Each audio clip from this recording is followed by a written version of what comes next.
मेरे शेरनियों और आप सभी का स्वागत है आपके अपने चैनल प्रीतम एकेडमी परिवार में। और मैं हूं पंकज कुमार।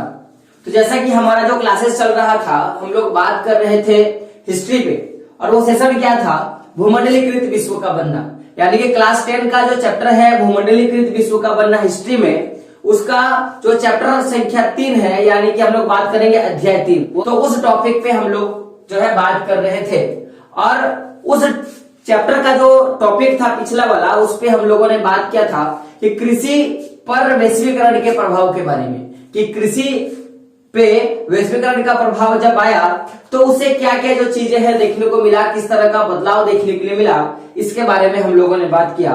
और वैश्वीकरण का जो प्रभाव था कृषि में, तो उसका कुछ जो प्रभाव था वो भारत में देखने को मिला था, तो इसके बारे में भी हम लोगों ने बात किया था। तो अगर आप लोग चैनल पे फर्स्ट टाइम ये वीडियो देख रहे हो, तो पीछे का अगर वीडियो आपने नहीं देखा है तो मैं बोलूंगा कि सबसे पहले बार पीछे जाके वो वीडियो देख ले और फिर ये वीडियो देखें, ताकि आपको क्या होगा, अच्छे से समझ में आएगा। तो आज का जो टॉपिक है, मैं इस टॉपिक पे बात करता हूं। तो आज का टॉपिक क्या है, तकनीक की भूमिका, यानी कि वैश्वीकरण प्रभाव में तकनीक की क्या भूमिका है। तकनीक यानी कि इंग्लिश में इसको हम लोग टेक्नोलॉजी बोल सकते हैं। अब टेक्नोलॉजी है क्या, जब भी मैं टेक्नोलॉजी वर्ड का प्रयोग करूंगा तो आपके मन में बस कुछ चीजें जो है वो धड़ाधड़ आना शुरू हो जाएगी। जैसे आपके हाथ में रखा हुआ मोबाइल, जैसे आपके घर का टीवी, जैसे मैं बात करूंगा तो आप बाइक चलाते हो बाइक, आप साइकिल यूज करते हो साइकिल, रेलगाड़ी पे बात करूंगा, हवाई जहाज पे बात करूंगा, समुद्र में चलने वाली नावों का। तो ये सारे क्या है, टेक्नोलॉजी है। क्योंकि इन सभी के कारण ही क्या हुआ है कि पूरी जो अर्थव्यवस्था है उसमें वैश्वीकरण का प्रभाव हुआ है। और मैंने पहले भी बोला था कि वैश्वीकरण का मतलब क्या होता है कि पूरी दुनिया का एक जगह केंद्रित हो जाना, एक मंच के नीचे आना, वही क्या कहलाता है, वैश्वीकरण का प्रभाव। तो कहीं ना कहीं मोबाइल के माध्यम से, कहीं ना कहीं आप लोग देखोगे कि यातायात साधन जो है उसके माध्यम से, या मैं बात करूंगा कि संचार सेवा माध्यम से क्या हुआ, पूरा दुनिया एक दूसरे से जुड़ा हुआ है। तो जब तकनीक, मैं क्या बोलूंगा कि जब तकनीक आया किसमें, मैं बोलूंगा पूरे वैश्वीकरण के क्षेत्र पे, तो किस तरह का बदलाव देखने को मिला, आज का टॉपिक यही रहेगा हमारा। तो हम लोग बेसिकली ब्रिटेन और अमेरिका, या मैं बात करूंगा यूरोप के क्षेत्रों का ही बात कर रहे थे। तो जब यूरोप में तकनीक की भूमिका आई, टेक्नोलॉजी जब यूरोप के दुनिया में, यूरोप के सरजमीन पे आया, तो उससे किस तरह का प्रभाव देखने के लिए मिला, इसके बारे में आज के टॉपिक पे बात करेंगे। तो आई होप आज का वीडियो आपको अच्छा लगेगा। और अगर आप वीडियो को फर्स्ट टाइम वॉच कर रहे हो तो क्या करना है, चैनल को सब्सक्राइब कर लेना है। और मैं अक्सर एक चीज बोलता हूं कि बरसात से मुलाकात यूं ही नहीं होती, धरती को धूप से जलना पड़ता है। कि बरसात से मुलाकात यूं ही नहीं होती, धरती को धूप से जलना पड़ता है। और शोहरत के शिखर पे चढ़ने के लिए, कि शोहरत के शिखर पे चढ़ने के लिए एक दिन घुटनों के बल चलना होता है। तो जो कभी संघर्ष से परिचित नहीं हुआ, याद रखना मेरे रसगुल्लो, वो कभी इतिहास में चर्चित नहीं हुआ।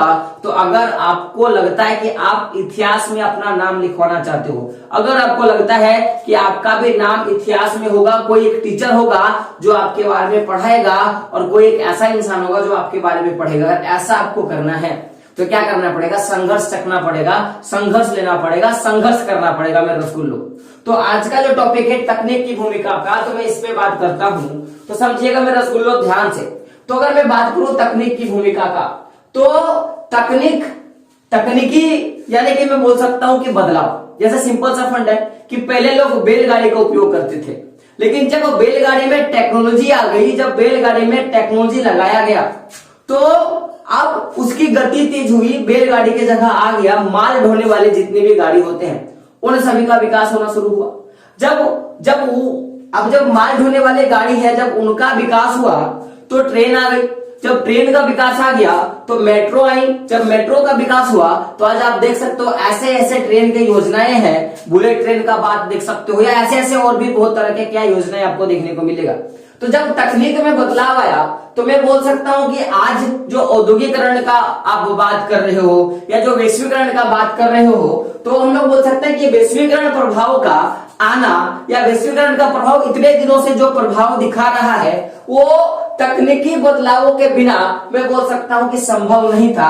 तो तकनीकी बदलावों के बिना मैं बात कर सकता हूं तो 19वीं सदी में जो भी परिवर्तन आया है मेरे रसगुल्लो, उसको हम लोग क्या कर सकते हैं, उसको कल्पना तक नहीं कर सकते हैं कि जो बदलाव हम लोग देख रहे हैं आज हम लोग मोबाइल यूज कर रहे हैं, या आप ईयरफोन लगा के गाने सुनते हो, या आप स्कूल जाने के लिए जो बस सेवा का उपयोग करते हो, या आप अपने ननिहाल जाने के लिए जो ट्रेन गाड़ी का उपयोग करते हो, तो ये जो सारी चीजें हम लोग बदलाव देखने को मिलता है। तो अगर आज से जब मैं बोल सकता हूँ वैश्वीकरण का प्रभाव शुरू हुआ, तो उस समय ये जो बदलाव का दौर था, अगर ये बदलाव का दौर नहीं आता तो मैं बोल सकता हूं कि आज जो हम लोग ये बहुत बड़ा वैश्वीकरण का प्रभाव देख रहे हैं ये संभव नहीं होता।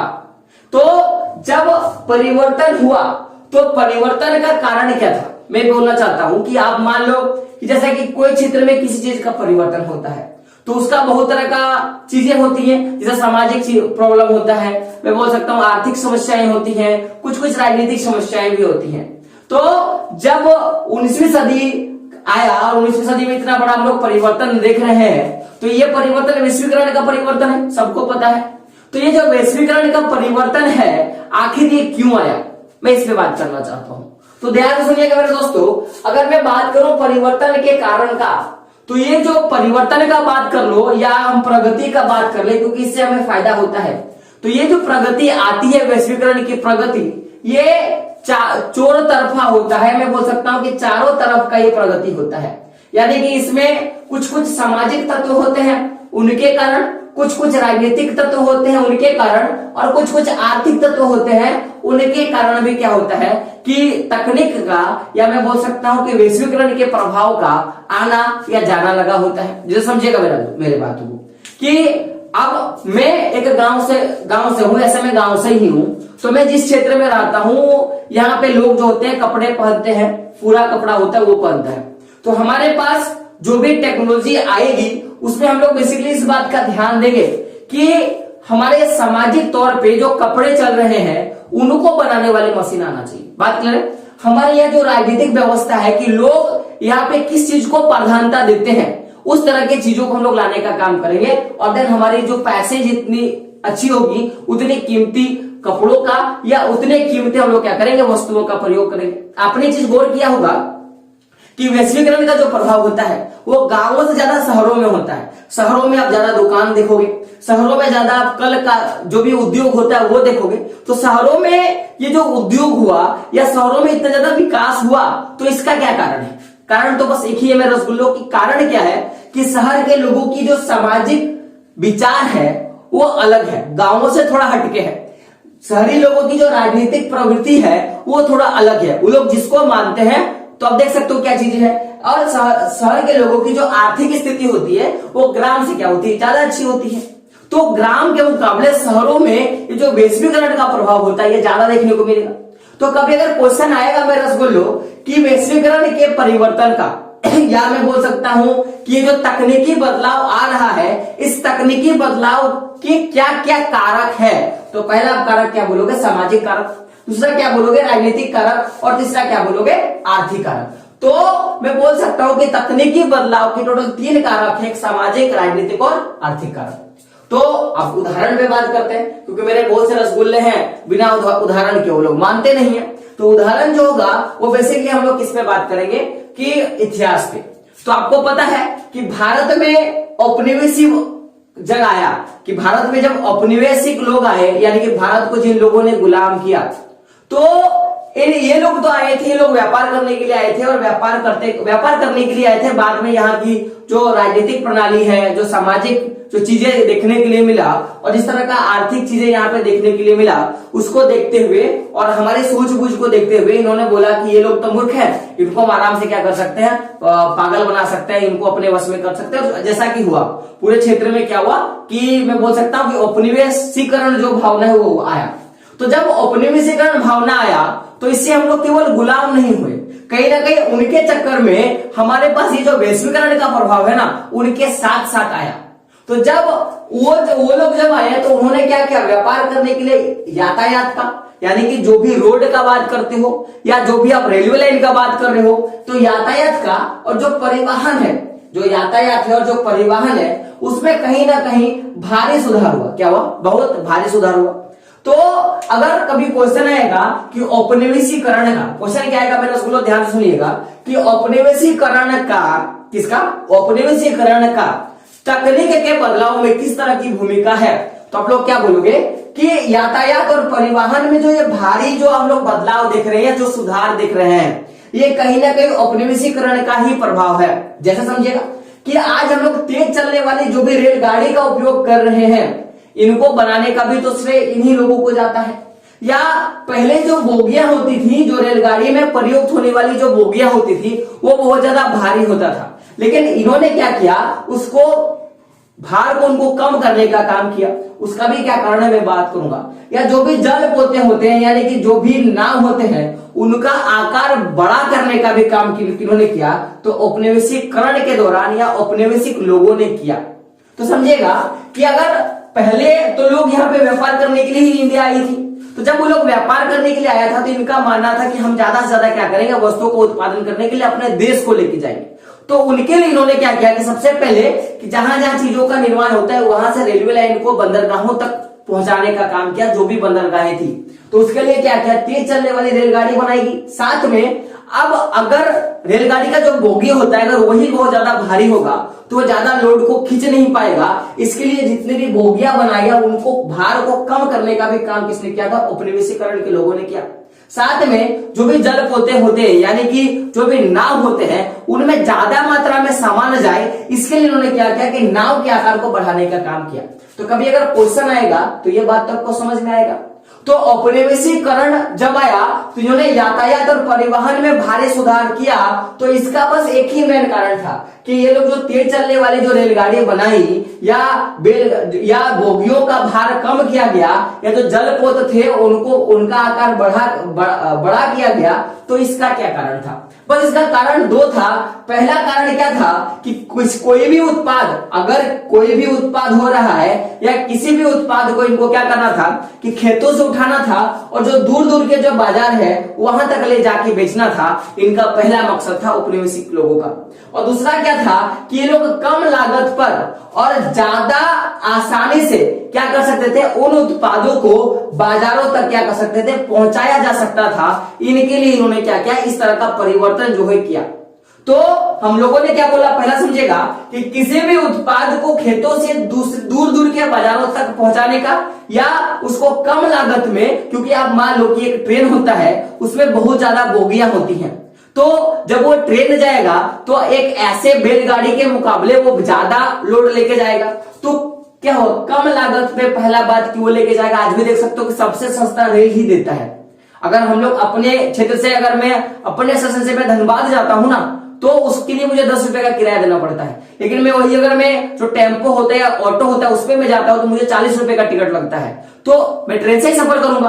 तो मैं बोल सकता हूं किसी भी उत्पाद को खेत से उठा के दूर दराज बाजारों में ले जाना, और दूसरा क्या था, तो कम लागत पर और ज्यादा आसानी से क्या कर सकता था, उनको बाजार तक पहुंचाया जाए। इसी के लिए वैश्वीकरण के प्रभाव में या औपनिवेशीकरण के लोगों ने क्या किया कि यातायात और परिवहन जो सेवा है उसमें सुधार किया।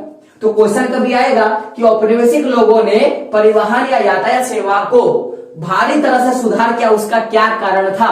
तो अब कारण क्या बताओगे कि किसी भी उत्पाद को खेतों से दूर दूर के बाजारों में पहुंचाना, और दूसरा क्या था, कम लागत और ज्यादा आसानी से उनको बाजार तक पहुंचा सके। इनके लिए इन्होंने क्या किया, इस तरह का परिवर्तन किया। बात करें तो जब इस तरह का परिवर्तन अमेरिका में देखा गया, इस तरह का परिवर्तन बाकी सब देशों में देखा गया, इवनली भारत में भी देखा गया, तो हम लोग बेसिकली यूरोप का बात कर रहे हैं। तो जब ये जो यातायात में परिवर्तन हुआ, या मैं बोल सकता हूं परिवहन सेवा में परिवर्तन हुआ, कि इन्होंने तेज चलने वाली रेलगाड़ियां बना दी, इन्होंने बोगियों का भार हल्का कर दिया और जलपोतों का आकार बढ़ा दिया। तो अगर मैं बात करूं तो किसी चीज में तो इसका सबसे ज्यादा फायदा हुआ होगा।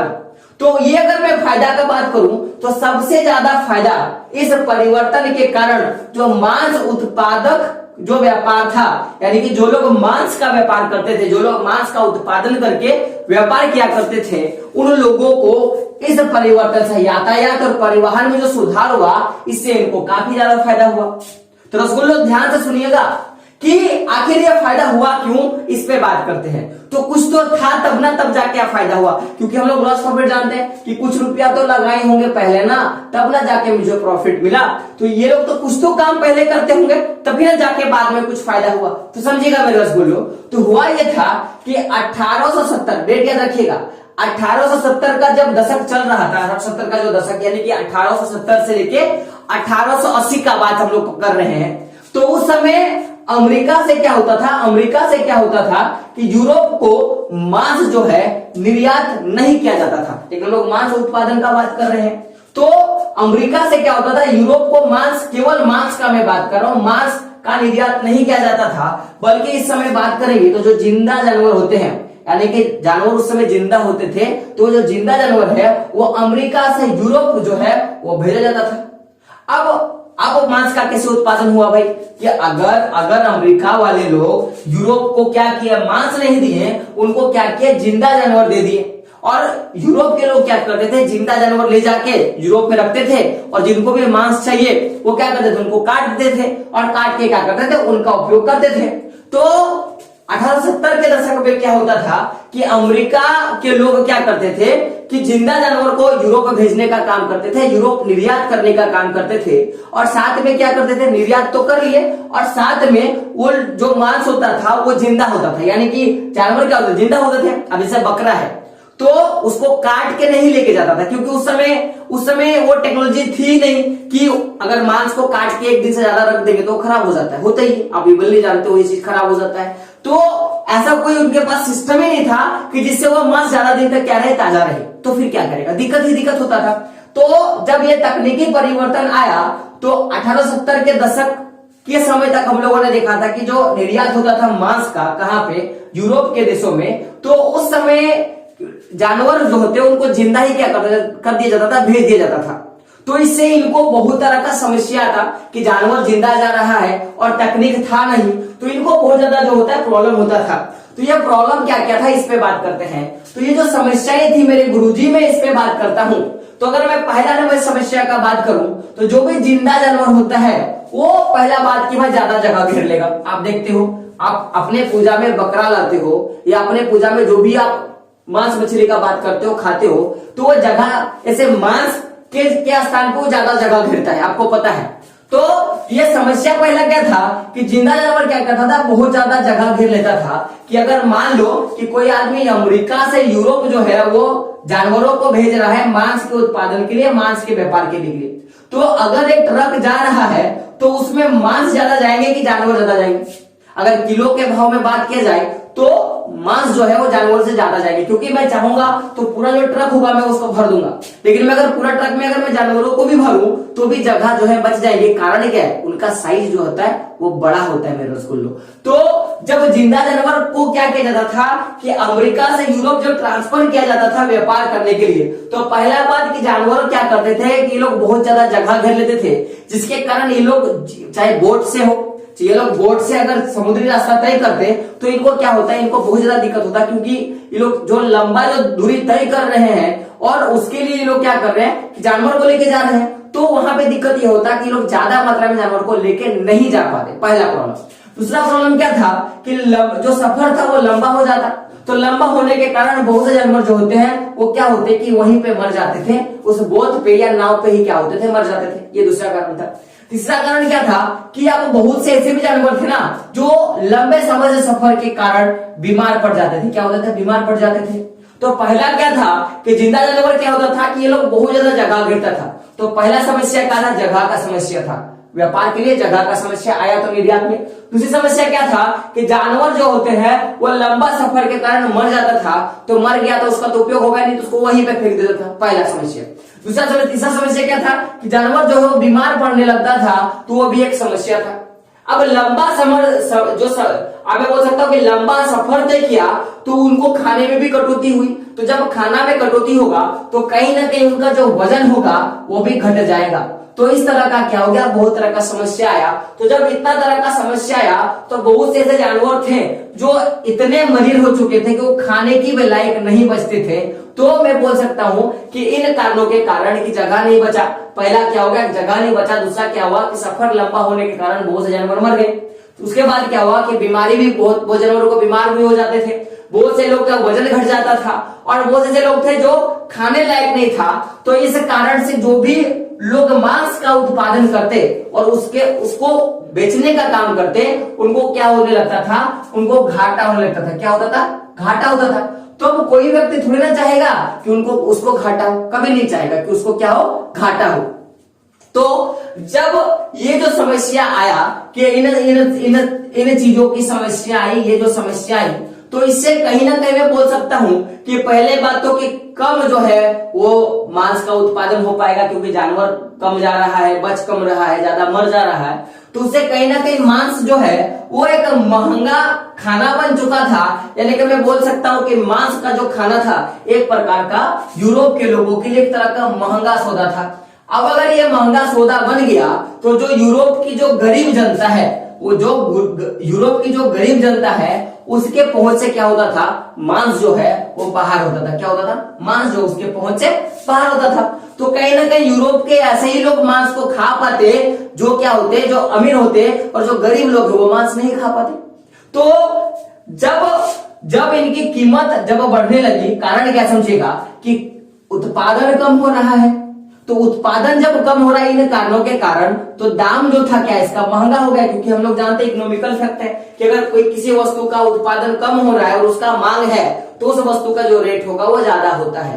तो जब जो वस्तु होंगे, जो मांस जो है वो जब ऊंचे कीमत होने लगा, तो इससे कहीं ना कहीं मांस का जो उत्पादन है उसकी मांग के कारण, जो मांस उत्पादन का जो मांग के कारण, पहला बात तो क्या हो गया कि इसका उत्पादन क्या होता था, कम होता था। तो इसी के कारण क्या होता था कि जो मांस है वो ऊंची कीमत पे क्या होता था, बिकता था।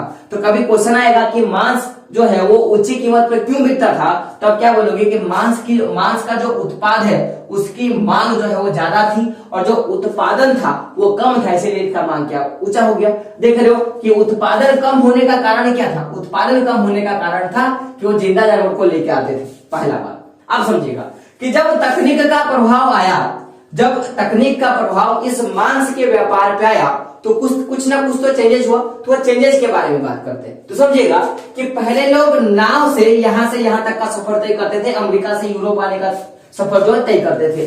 तो उस समय पानी जो जहाज थे उनमें रेफ्रिजरेशन नहीं लगा था, यानी कि उसमें किसी तरह का मशीन नहीं था। यानी कि रेफ्रिजरेटर होता है, जैसे लोग फ्रिज का बात करते हैं, तो वो फ्रिज नहीं लगे हुए थे। लेकिन जब तकनीकी बदलाव आया तो जो भी जहाज है उनमें फ्रिज लगना शुरू हो गया। उनमें क्या लगना शुरू हो गया, फ्रिज लगना शुरू हो गया। तो जब फ्रिज लगना शुरू हो गया तो कहीं ना कहीं मैं बोल सकता हूं कि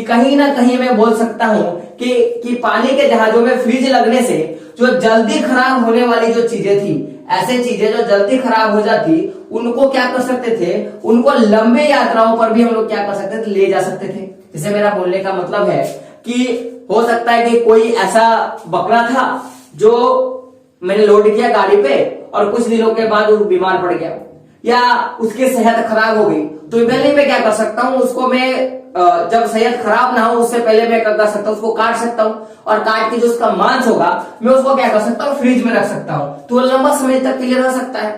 तो ये प्रक्रिया आने के कारण कि जब तकनीक का प्रभाव मांस के व्यापार पे हुआ तो पानी जहाज में जब रेफ्रिजरेटर लग गया तो उससे कहीं ना कहीं जो चीजें जल्दी खराब हो जाती थी, अब वो सारे जो चीजें होंगी वो लंबी यात्रा के लिए ले जा सकते थे। जैसे मैं आलू का बात करूं, जल्दी खराब हो जाता है तो उसको रेफ्रिजरेटर में रख देंगे, वो लंबा समय तक चलेगा। तो ये भी एक तरीका था। लेकिन अब बात करते हैं कि ये जो सारा था, तो ये कब का बात है, 1870 से 1880 के दशक का मैं बात कर रहा हूं। लेकिन एक समय ऐसा भी आया कि जब जानवरों को ये लोग क्या करते थे, मार कर व्यापार करना शुरू कर दिए। कारण क्या था कि इनके पास तकनीक था, जिस तकनीक के कारण ये लोग मांस जो जल्दी खराब हो जाता तो उसको बहुत लंबा समय के लिए लोग उसको सुरक्षा रख के लोग व्यापार कर पाता। तब लोगों ने क्या किया कि अब जानवरों को जिंदा नहीं, उनको मार कर क्या किया, उनका व्यापार शुरू किया कि जानवरों को मार दिया जाता था और उससे जो मांस प्राप्त हुआ उसका व्यापार करना शुरू किया। कारण क्या था कि पहला बात तो उनको किस तरह का ये दिक्कत नहीं था कि वो ज्यादा जगह घेरेगा। पहला बात वो जानवर जो है वो मर जाएगा क्योंकि मार के ही ला गया, तो वो भी टेंशन दूर हो गया। साथ में बीमार पड़ेगा, इसका भी टेंशन दूर हो गया। वजन भी नहीं घटेगा। अब मैंने क्या किया कि एक जानवर को काटा और मैंने नापा तो 10 किलो था और मैं 10 दिन के लिए सफर किया तो भी वो मांस जो होगा वो 10 ही किलो ही होगा। साथ में ये खाने लायक भी रहेगा। कारण क्या कि उस समय फ्रीज हुआ करता था, रेफ्रिजरेटर लग गया था। तो ये जब सुविधाएं इनको मिलने लगी, इनके विपरीत जब सुविधाएं मिलने लगी तो जो मांस का व्यापार था अब वो काट कर क्या, जानवरों को काट कर खुला मांस जो है वो देना क्या लोगों ने शुरू किया। तो उस समय केवल अमेरिका का मैं बात नहीं कर सकता हूं, ऑस्ट्रेलिया और न्यूजीलैंड जैसे और भी बहुत सारे जगहों से क्या होने लगा, जब रेफ्रिजरेशन किस में लगा कि जहाजों में लगा, तो कहीं ना कहीं मैं बोल सकता हूं कि अमेरिका, ऑस्ट्रेलिया और न्यूजीलैंड जैसे सब जगहों से क्या होगा कि जानवरों की जगह क्या हुआ कि मांस का ही व्यापार क्या होना शुरू हो गया। और लोग क्या करने लगे कि जानवरों की जगह यूरोप जो है वो मांस को ही भेजना शुरू कर दिए। तो जब हम लोगों ने देखा कि रेफ्रिजरेशन लगाया गया तो उससे कहीं ना कहीं जो जानवरों को मारकर व्यापार किया जाता था उसमें वृद्धि हुआ। तो पहले लोग अमेरिका के लोग ही यूरोप को ट्रांसफर करते थे क्या, जो जानवर होते थे, और बाकी देश। लेकिन जब यह रेफ्रिजरेटर लगा तो उसके बाद ऑस्ट्रेलिया, न्यूजीलैंड और बाकी जो और भी जो जगह है देश के, वो सारे भी लोग क्या करने लगे कि जानवरों के जगह अब क्या करने लगे कि मांस को भेज देते थे। कारण क्या था कि इन सभी चीजों से उनको क्या मिलता था, छुटकारा मिलता था। यहां तक बात करें तो ये तो हुआ भाई, ये तो चीजें देखने के लिए मिला। तो जब रेफ्रिजरेटर लगा और अब लोग जानवरों की जगह मांस को भेजने लगे और ये सारा जो प्रॉब्लम दूर हो गया, तो कहीं ना कहीं ये जो कीमत बढ़ा था ये कीमत घट जाएगा। अब तो लोग ज्यादा मात्रा में क्या करते हैं कि जानवर की जगह मांस भेज देते हैं, वो तो खराब नहीं हो रहा है। तो कहीं ना कहीं मैं बोल सकता हूं कि इससे जो लाभ हुआ, तो सबसे पहला जो लाभ क्या हुआ कि समुद्री यात्रा में जो खर्च था वो कम हो गया। क्या हो गया कि पहला बात तो रेफ्रिजरेटर लग गया, तो अब तो रेफ्रिजरेटर के कारण हम लोग क्या करते हैं, पहला तो मांस को फ्रिज में रख के सुरक्षित रख सकते थे, और दूसरा क्या कर सकते थे कि रेफ्रिजरेटर लगा तो उससे हम लोग इंजन चला के जो यात्रा होगा जो धीरे धीरे जाता था उसको और जल्दी से हम लोग क्या कर सकते थे, पहुंचा सकते थे, क्योंकि मशीन लग गया था नाव में। तो उससे कहीं ना कहीं जो समुद्री यात्रा है ये पहला बात की कम खर्चीला होना शुरू हो गया, पहला बात। तो जब यह कम हुआ खर्चीला तो कहीं ना कहीं यूरोप में जो मांस का जो दाम है वो गिरने लगा। क्या हो गया, मांस का जो दाम है वो गिरने लगा। तो जब मांस का दाम जब गिरना शुरू हो गया तो पहले केवल यूरोप के अमीर लोग खाते थे मेरे रसगुल्लो, अब क्या होने लगा कि जो गरीब लोग हैं वो भी मांस खाना शुरू कर दिए। और इससे कहीं ना कहीं जो गरीब लोग हैं उनको मैं बोल सकता हूं विविधता पूर्वक यानी कि अलग अलग तरह के खाने वो मिलना शुरू हो गए। अगर मैं बात करूं उनके भोजन का कि पहले के यूरोप के जो गरीब लोग हैं उनको जो भोजन मिलता था वो मैं बोल सकता हूं आलू या खाली ब्रेड मिलता था, और ये सबसे पहले का था। लेकिन जैसे ही मांस का दाम नीचे गिरा तो उनको और एक चीज मिल गई, मांस। अब मांस में केवल मांस नहीं, उनको मक्खन भी मिलना शुरू हो गया और उनको अंडा भी क्या हो गया, मिलना शुरू हो गया। क्योंकि कारण क्या था कि अब रेफ्रिजरेटर जो है वो लग चुका था। तो इससे कहीं ना कहीं अब समझिएगा कि जब ये सारे बदलाव आने शुरू हो गए, और लोगों को विभिन्न प्रकार के भोजन मिलना शुरू हो गया, तो कहीं ना कहीं लोगों को मांस भी मिलना शुरू हो गया। तो दुनिया में एक प्रवृत्ति चल रही थी अमीर का गरीब का, कि अमीर लोग केवल मांस खा सकते हैं, गरीब लोग मांस नहीं खा सकते हैं। तो ये जो प्रवृत्ति थी, तो जब गरीब लोग भी मांस खाना शुरू कर दिए तो उनकी जो एक मेंटलिटी बनी हुई थी कि अमीर और गरीब का, वो दूर हो गया कि नहीं अब गरीब लोग भी मांस खा सकते हैं। पहला बात, एक मेंटलिटी चेंज हो गया। साथ में क्या हुआ कि जब उनको भरपूर भोजन मिल गया और पोषक तत्वों की कमी हो गई तो लोगों का जो माइंड था वो शांत होना शुरू हो गया। क्या हुआ, लोगों का जो माइंड है वो शांत होना शुरू हो गया, जिससे देश में क्या हो गया, धीरे धीरे जो एक तरह का हो हल्ला चल रहा था वो धीरे धीरे क्या हो गया, शांत हो गया। तो कभी अगर आपके पास क्वेश्चन आएगा मेरे रसगुल्लो कि खाद्य उपलब्धता पर तकनीकी के प्रभाव को दर्शाने के लिए आप इतिहास से 2 उदाहरण दे। क्या? इतिहास से आप 2 उदाहरण दे। इस टाइप का क्वेश्चन है जो एग्जाम में आपको हर साल पूछता है। तो पहला उदाहरण आप औपनिवेशीकरण में दे सकते हो यातायात का, कि जब यातायात में परिवर्तन जब तेज हुआ तो ये सारी चीजें हुई। और दूसरा आप दे सकते हो मांस उत्पादन का, तो मांस उत्पादन के बारे में ये तरह आप दे सकते हो। और ये जो क्वेश्चन था मैंने आपको बोला कि खाद्य उपलब्धता में तकनीकी सुधार के कारण किस तरह का परिवर्तन देखने के लिए मिला, और इतिहास से 2 उदाहरण दे। तो ये जो है आपको हर साल जो बोर्ड है वो 5 नंबर का जो है क्वेश्चन पूछती है। तो अगर आप इस टॉपिक को ध्यान से देख लोगे और याद कर लोगे तो जो आपका जो नंबर है वो क्या हो जाएगा, पूरी तरह से आ जाएगा। तो आई होप आज का वीडियो आपको अच्छा लगा होगा। कल देखते हैं कल का टॉपिक क्या रहेगा। तो मिलते हैं अगली वीडियो में, तब तक के लिए जय हिंद, जय भारत और आपका दिन शुभ हो।